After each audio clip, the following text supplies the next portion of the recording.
Hola, ¿qué tal amigos del conversatorio? Es un privilegio poder estar aquí con ustedes en esta última lección, la lección 13 titulada Permanecer en toda la voluntad de Dios. Y el versículo de esta semana lo podemos encontrar en 1 de Tesalonicenses 5:18, que dice: Den gracias por todo, porque esta es la voluntad de Dios para ustedes en Cristo Jesús.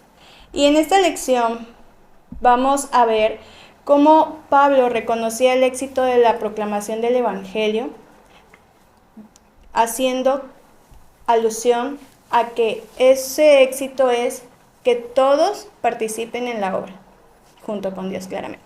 Pero bueno, no estoy sola en esta lección. En esta lección me acompaña de mi lado izquierdo Alma de la Garza, buen día a todos, buenos días, buenas noches, buenas tardes cuando estén viendo este capítulo. y Y David Espinosa. También, hola, ¿qué tal? Buen día, buenas noches, buenas tardes. Así que aquí estamos listos para poder repasar juntos lo que es ya la última lección de este trimestre. así es, y bueno, ya adentrándonos a la lección, Pablo nos menciona lecciones de evangelización y nos habla acerca de cómo difundir el evangelio y también nos da un cálculo de lo que Pablo hizo, lo que Pablo recorrió. Dice que unos 21.500 kilómetros, y no a carro, ¿verdad? No en carro, sino a A pie, pie. wow.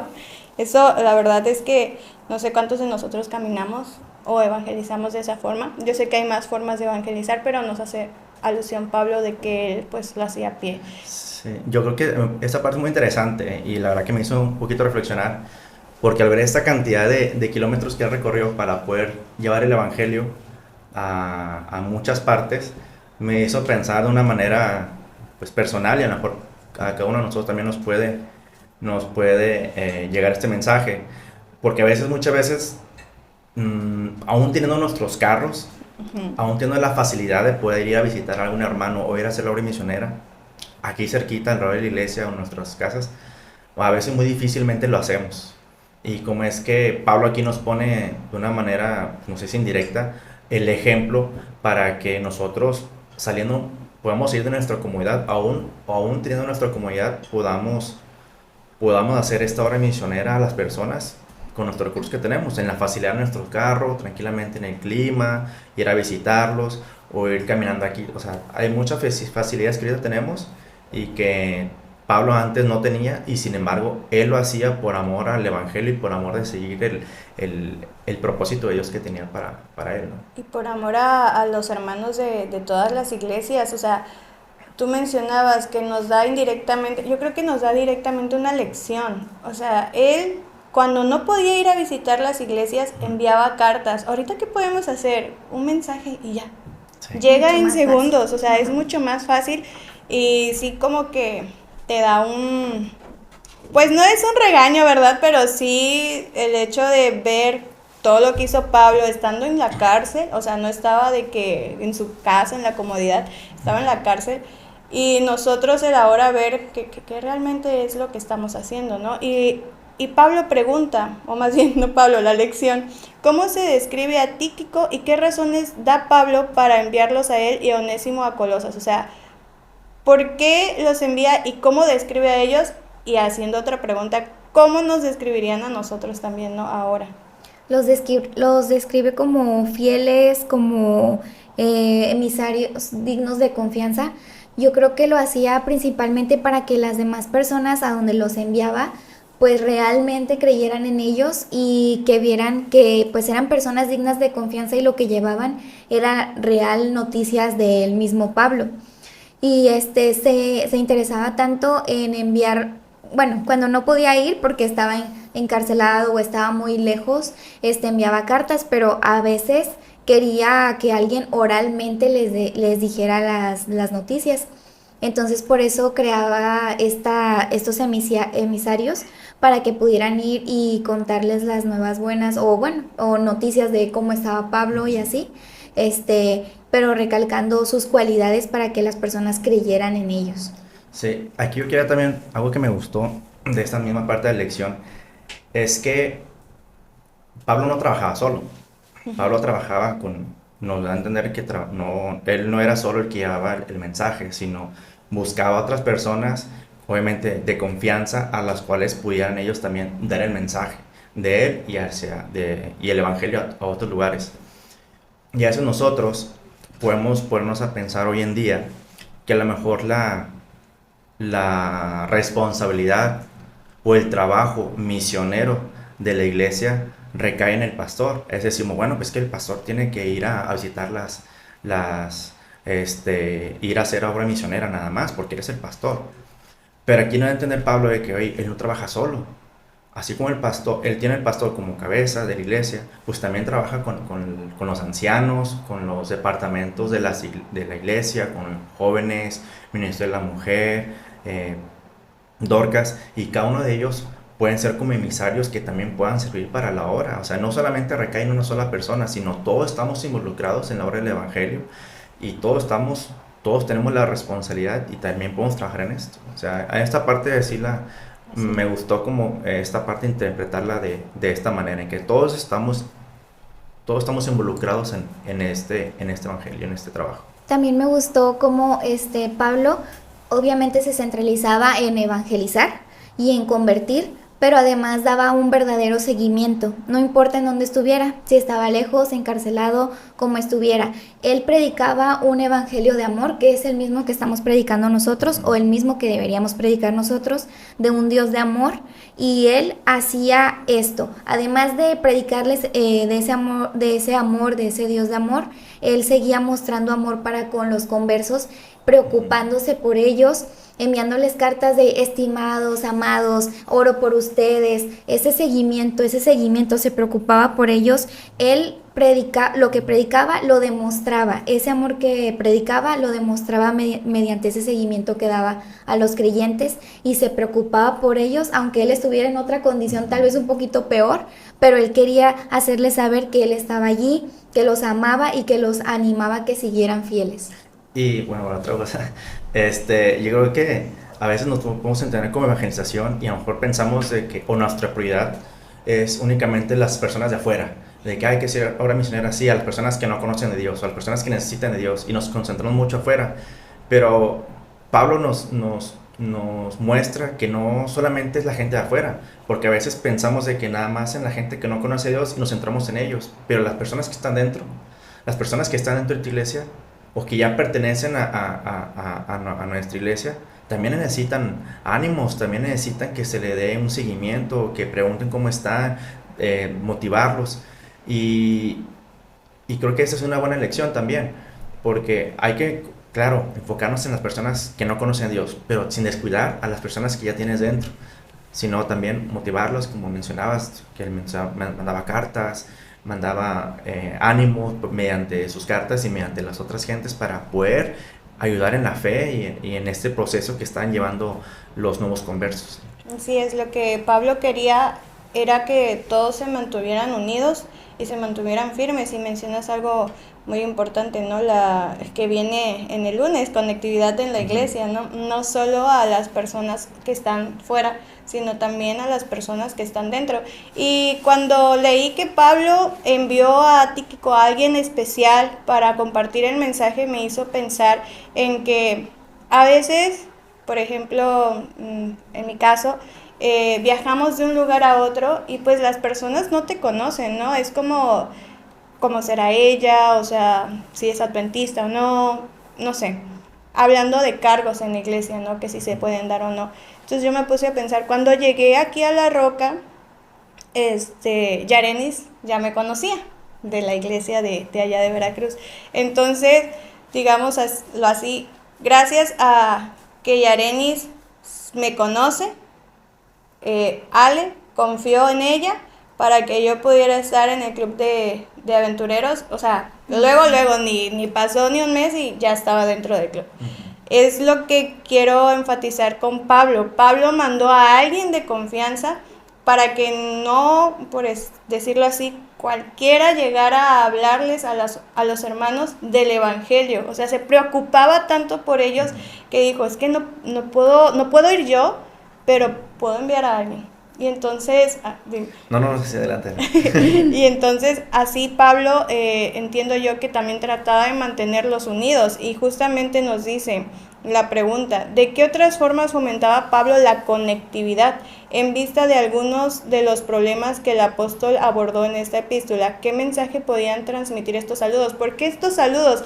Si vamos a la lección en Colosenses 4, 10, 11 nos dice: Aristarco, mi compañero de prisiones, os saluda, y Marcos, el sobrino de Bernabé, acerca del cual habéis recibido mandamientos. Si fuere a vosotros, recibidlo. O sea, ya los mandaba con todo y cartas, pero por qué ese saludo? O sea, ¿qué significaba?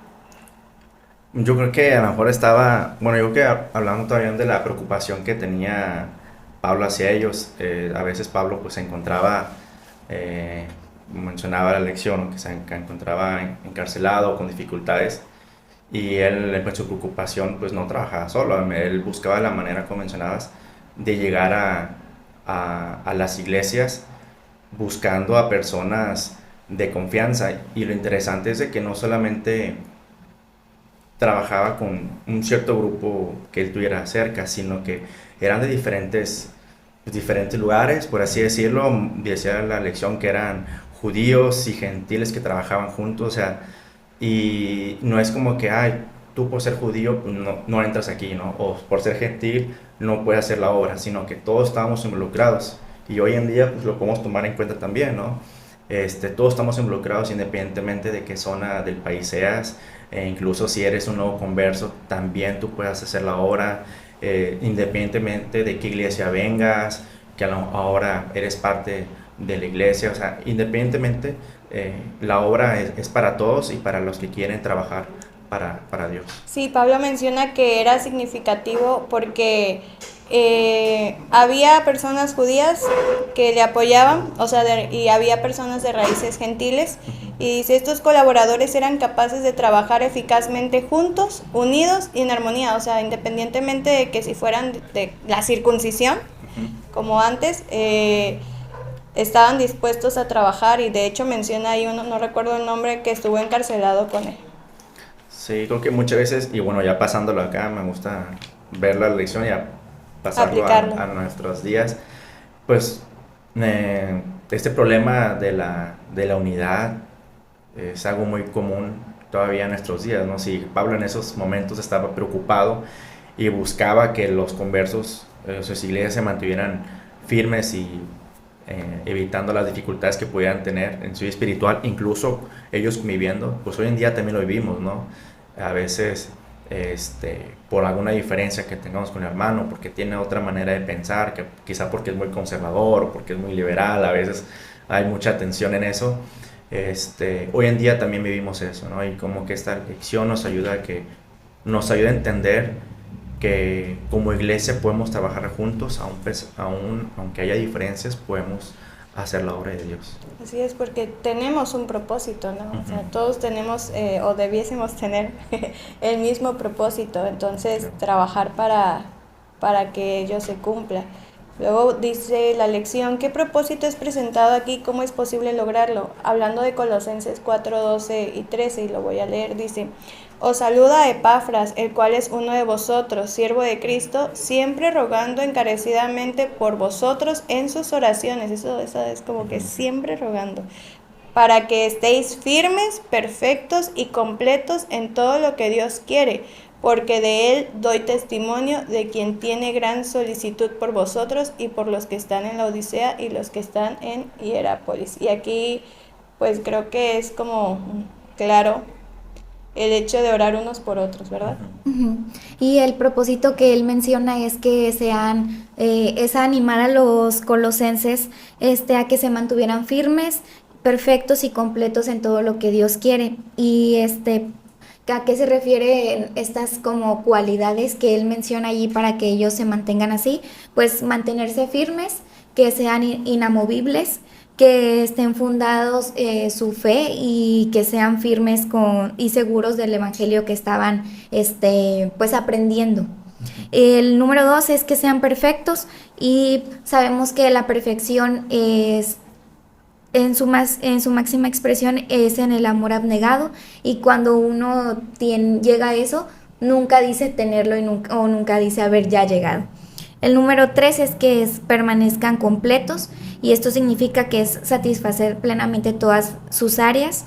Y número 4, todo lo que Dios quiere, que es que pues bueno, hagan completamente la voluntad de Dios. Es lo que Él les insta a los colosenses, y es lo que Él les recomienda y lo que Él les gustaría que ellos sigan manteniéndose firmes, perfectos y completos. Sabes, me gusta esa parte que ya mencionaste porque es una recomendación, pero no solo lo recomienda, sino también está orando por cada uno de ellos, está orando por los hermanos de la iglesia, y entonces me pone a pensar, ¿nosotros realmente oramos unos por otros o el enemigo ya está con nosotros y es como de que tengo celos de esa persona, o por qué yo no puedo tocar, o por qué yo no puedo cantar, o etcétera, etcétera? Aquí lo que los mantiene unidos es que estaban en oración unos por otros, y Pablo estaba en oración, estoy segura, por los que enviaba, y los que enviaba estaban en oración por los de la iglesia. Entonces, creo que un líder lo que debe de hacer es orar. Orar, y no solo por él mismo, sino por quién más. Por los de la iglesia, por el pastor, por nosotros. Sí. Porque aquí la lección comenta que la oración es vital para que nosotros podamos seguir esas recomendaciones. Sin la oración, genuinamente nosotros no podríamos.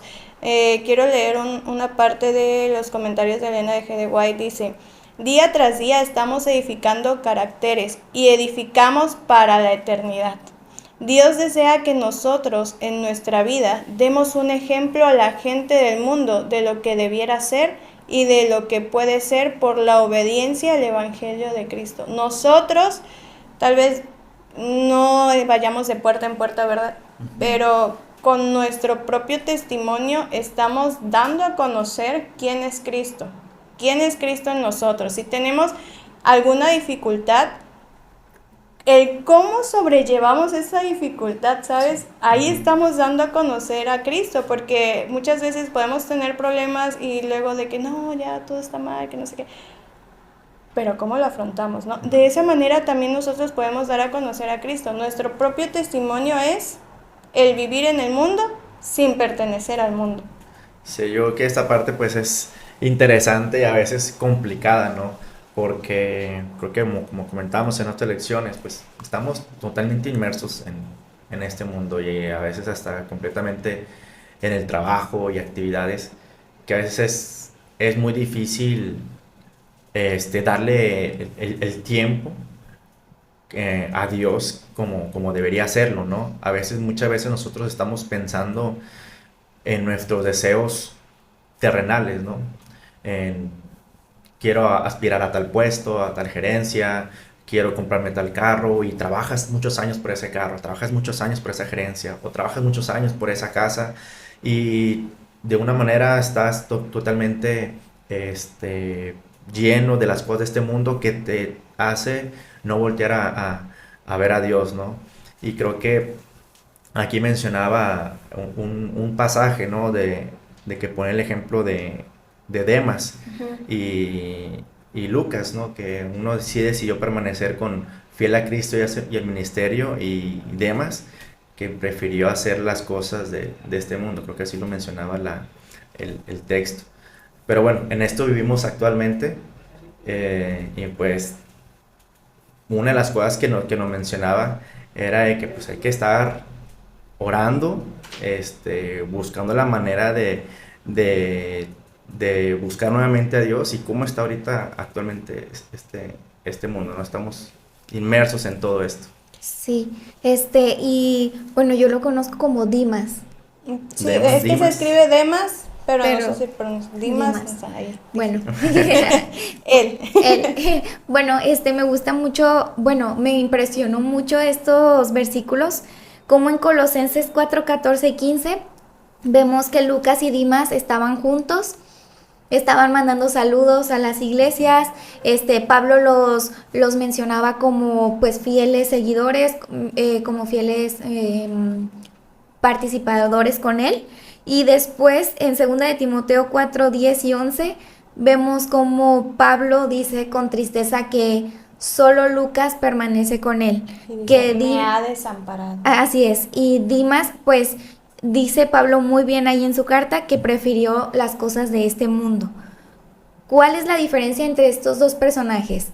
Los dos estuvieron con Jesús, perdón, los dos estuvieron con Pablo, aprendieron lo mismo, estaban evangelizando súper bien, estaban completos, estaban llenos del evangelio, estaban compartiendo, pero ¿qué pasó? Un tiempo después, uno tomó un camino y otro tomó otro. Los dos fueron educados iguales, los dos estaban convencidos, pero Lucas tenía firmemente ese amor por Jesús que lo llevó a permanecer, ese amor por el reino venidero que lo llevó a estar siempre con Pablo, siguiendo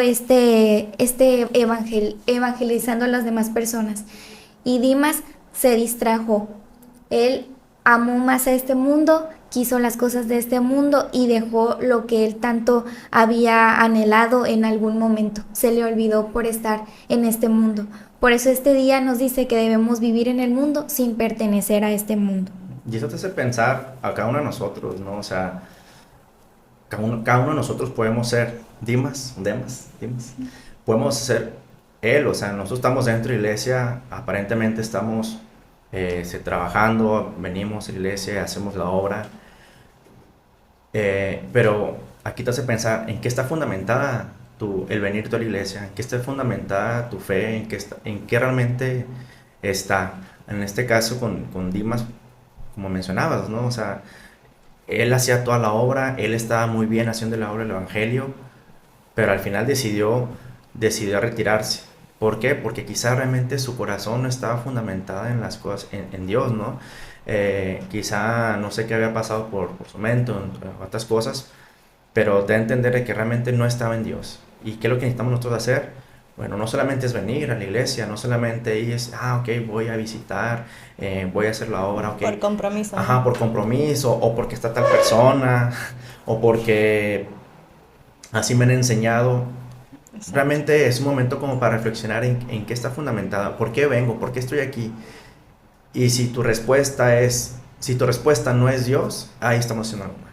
Porque realmente nuestra intención de pertenecer y hacer todo lo que hacemos es porque realmente estamos convencidos del amor de Dios y tenemos una fe, buscamos tener esa fe inquebrantable. Sí, todo se traduce, como nos dice la lección, en qué está nuestro corazón, qué está ocupando todo ese tiempo, que no nos permite completamente servir a Dios, completamente esperar su segunda venida. Sabemos que ahorita pues no sabemos, y bueno, ahorita ni nunca vamos a saber ni el día ni la hora, entonces siento que por eso se nos hace fácil a veces vivir como en este mundo, porque no tenemos como, ay, bueno, es que falta mucho o falta poco y se nos olvida.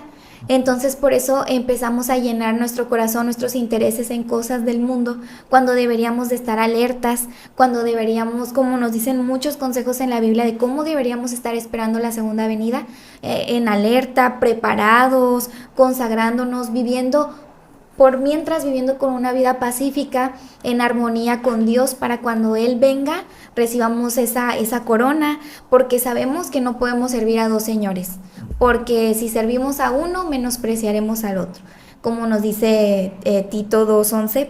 Entonces por eso no todo se resume en a qué le estamos dando nuestro tiempo, qué es lo que ocupa nuestro corazón, de qué forma Dimas en algún tiempo se desvió. ¿Cómo es que ahora Pablo lo dijo? Ahora ya él prefiere o ama las cosas de este mundo. Fíjate que aquí vemos dos claros ejemplos de cómo algunos creyentes permanecen fieles bajo presión, mientras que otros se apartan cuando surgen dificultades o tentaciones. Y justamente en esta lección nos dice, nos da consejos de cómo podemos permanecer fieles a estas situaciones, porque tal vez se fue a las cosas del mundo por esas dificultades que a veces pasan, y lo digo así, en la actualidad, cuando tenemos problemas, podemos decir, no, pues de nada me sirve estar bien en la iglesia y todo esto, ¿no? De que aún así voy a tener problemas. Pero realmente la Biblia no te dice, vas a ir a la iglesia, vas a estar con Dios y ya no vas a tener problemas. O sea, los problemas siguen. Aquí la diferencia es cómo Dios nos ayuda a afrontar esos problemas. Y en Mateo 13, 32, 37, vemos que nos dice, mirad, velad y orad, porque no sabéis cuándo será el tiempo. Uno de los consejos que nos da la lección es, velad y orad. Y realmente lo estamos haciendo, realmente estamos orando. A veces, como decías tú, Noé, estamos tan ocupados, tan metidos en el trabajo, tantas cosas que hay en nuestra cabeza que no dejamos lugar para Dios. Cuando realmente en lo que nos debemos de enfocar es en el mundo venidero, no en esta tierra. Entonces aquí, bueno, la verdad es que cuando leemos las lecciones y cuando damos el repaso, creo que las lecciones son para nosotros mismos, ¿no? De poder aprender, y eso me llevo yo. O sea, ¿qué estás haciendo? Si crees de verdad, ora. Si crees de verdad, vela. Si crees de verdad, esfuérzate. Porque no nada más es venir por compromiso. No nada más es venir y, bueno, pues es sábado ya. Pues ya hay que levantarnos temprano, me toca grabar la lección, pues tengo que estudiar porque tengo que grabar la lección. No, es amo a Dios, quiero compartir su mensaje y quiero que Él me use. Que claro, si no pasamos momentos en la semana con Dios, se me va a hacer difícil. Se me va a hacer difícil venir, estar predicando su palabra. ¿Por qué? Porque no le conocemos, porque no tenemos ese interés genuino que debiéramos tener. Sí, sabemos que vivir en el mundo sin pertenecer al mundo es difícil. No es tan fácil como lo estamos leyendo ahorita, como lo estamos resumiendo y que lo estudiamos el día miércoles. No es tan fácil, no es fácil estar en este mundo y no vivir como en este mundo. Pero Jesús da un mensaje, en el mensaje que Él deja a la Odisea, nos da una receta perfecta para poder vivir en este mundo sin ser de este mundo. Que es, número 1, nos dice que nos arrepintamos de nuestros pecados. Número 2, que le demos el control a Él, que le entreguemos nuestro corazón y que Él controle y sea su voluntad la que se manifieste en nuestras vidas. Y número 3, por consiguiente, vamos a tener ese premio, esa salvación, que eso es lo que va a venir. Pero con el paso número 2, que es dejar a Jesús que tome nuestro corazón, que tome el control, vamos a poder llegar a ese último paso, que es la salvación, y vamos a poder esperar y velar con más, tal vez, paciencia. Así es, con paciencia. Dice Tito 2, 11, 14, renunciando a la impiedad y a los deseos mundanos, vivamos en este siglo sobria, justa y piadosamente, aguardando la esperanza bienaventurada y la manifestación gloriosa de nuestro gran Dios y Salvador. Qué lección, la verdad que, digo yo, tenemos tantas cosas que hacer, pero no solo de manera personal, crecer profesional, sino también como Pablo, como todos los enviados, de preocuparnos por nuestros hermanos, de orar unos por otros, de que no me tengan que decir, esta semana te toca orar por Noé o por Almita, sino de que yo decir, voy a orar por ellos. Me explico, o sea, que ese sea nuestro interés hacia nosotros mismos, ¿no? Claro. Uh-huh. Y aquí ya, pues ya casi ya terminando, pasando a otro punto, dice, un mensaje para la Odisea. ¿Quién es la iglesia de la Odisea? Nosotros, exactamente. Pues nosotros. ¿Y qué mensaje nos transmite Pablo? Yo creo que comenzaba este último día, ya un poquito de nostalgia, ¿no? Porque pues, ya es el último día de la última lección. Y creo que también este último día resume gran parte de la lección, ¿no? Cómo es que constantemente al pueblo de Dios se le ha hablado, ¿no? Y se le ha buscado para que busquen arrepentirse, ¿no? Aquí mencionaba desde el tiempo de Isaías cómo Dios mandaba profetas, ¿no? Para buscar al pueblo cuando se equivocaba y cómo lo reprendía y cómo buscaba que volvieran a Dios, ¿no? Luego también mencionaba el caso de Juan el Bautista y con Jesús mientras estuvieron aquí en la tierra, cómo buscaban que la gente se acercara nuevamente a Dios, ¿no? Y, y durante la lección, creo que ya tratamos de hacer un resumen, mucho de esta lección se enfocó en eso, ¿no? Cómo Pablo en, en su preocupación por los nuevos conversos, siempre buscaba la manera de motivarlos, siempre buscaba la manera de corregirlos, si ellos sentían algún problema y conflictos, la manera en que cómo ellos pudieran afrontarlo, ¿no? Siempre estuvo ahí esa comunicación y siempre Dios mandó a alguien para que buscara a la iglesia en ese momento, ¿no? Y yo creo que ahorita en estos tiempos que hablamos de la Odisea, a lo mejor esta lección toca ese punto, ¿no? Nuevamente nos exhorta, nuevamente nos busca para que podamos corregir eso y podamos nuevamente buscar a Dios, así como en el pasado Dios mandaba a profetas y a otras personas para que pudieran corregir a su pueblo, ¿no?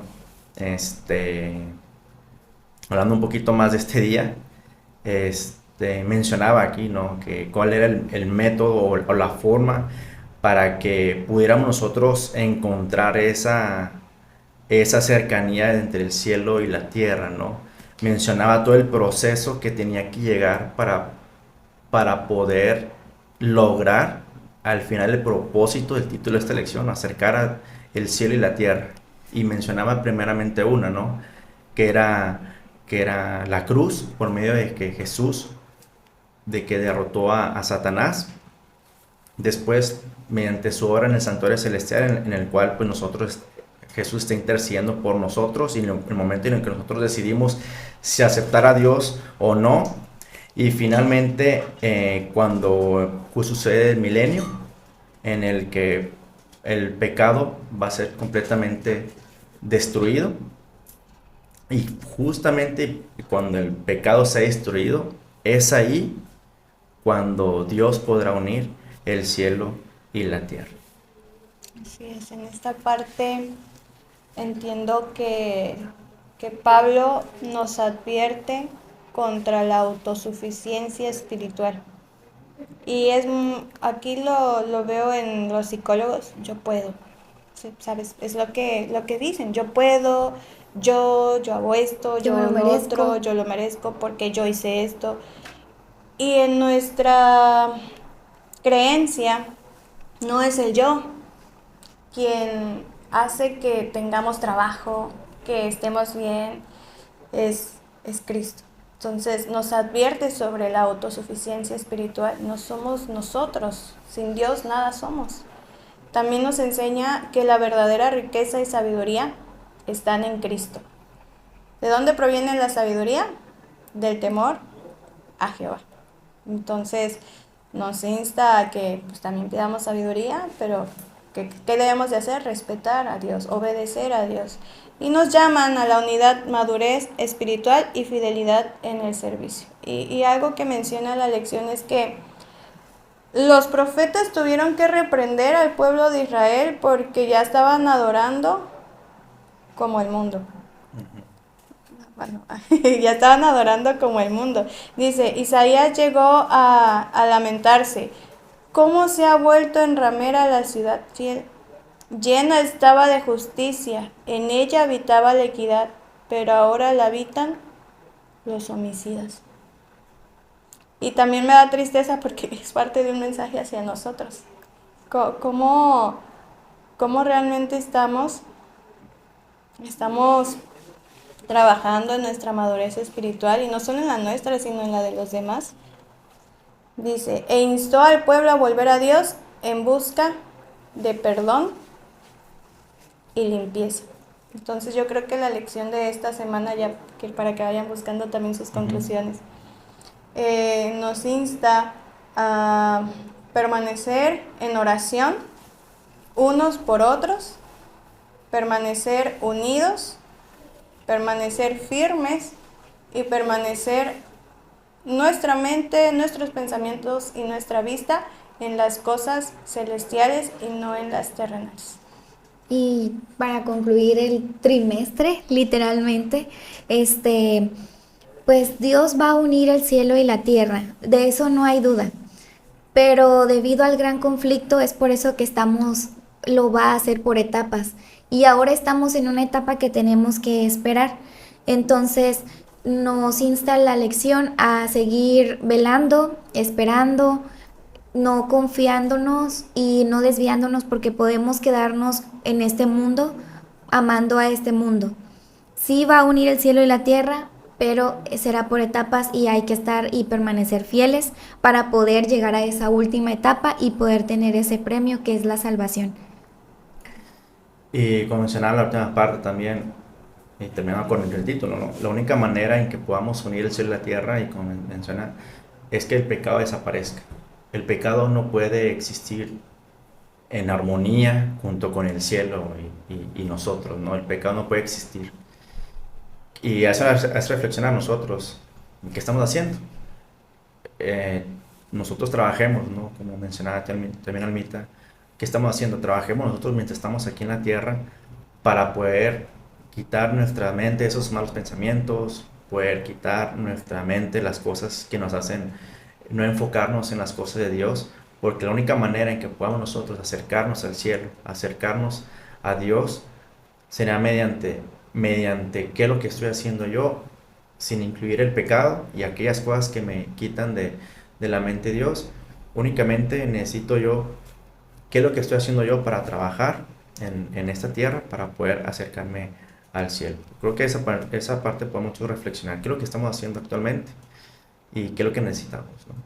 Así es. Bueno, queridos amigos, muchas gracias por compartir esta lección con nosotros. Y yo termino diciendo, la única defensa contra el mal es Cristo, morando en el corazón por medio de la fe en su justicia. Que Dios les bendiga.